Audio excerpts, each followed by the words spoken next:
The program of research we have is called Partnering for Change. And Partnering for Change is the name for the whole program of research, as well as the occupational therapy service delivery model that we use in the school system. Partnering for Change research has been happening as far back as about 2007. And at the time, it started as a small pilot study.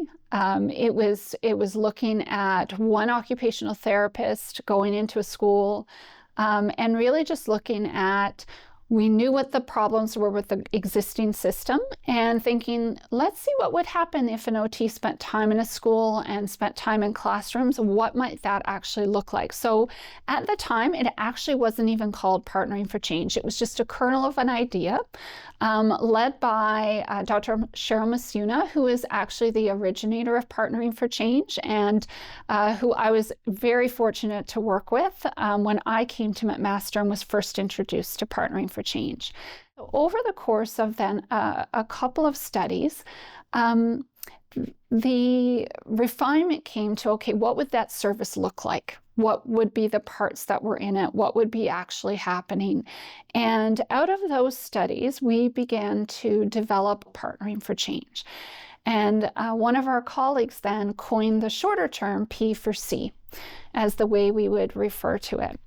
And so following that initial development, now there was sort of a model in place. And so there were a series of progressively larger studies done. So now that there was sort of a proof of concept that Partnering for Change could work, Dr. Masuna led a team of researchers and secured funding to then look at what would a full-scale evaluation of Partnering for Change look like. And so that was done between the years 2013 and 15, and Partnering for Change was implemented in 40 different schools in the Greater Toronto and Hamilton area and was delivered by 2 different healthcare organizations. From that study, we were able to identify that Partnering for Change was able to eliminate the wait list for all of the schools that were part of the study.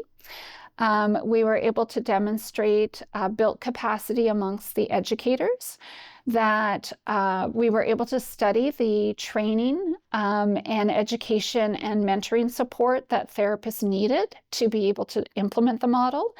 And we were able to also collect data from a few hundred different children who took part in the Partnering for Change study and to look at how their needs were met by Partnering for Change and able to show through those data that Partnering for Change allowed many more children to be identified and supported successfully, and also to show that children's participation at school and their functioning at school were successfully supported throughout the study period.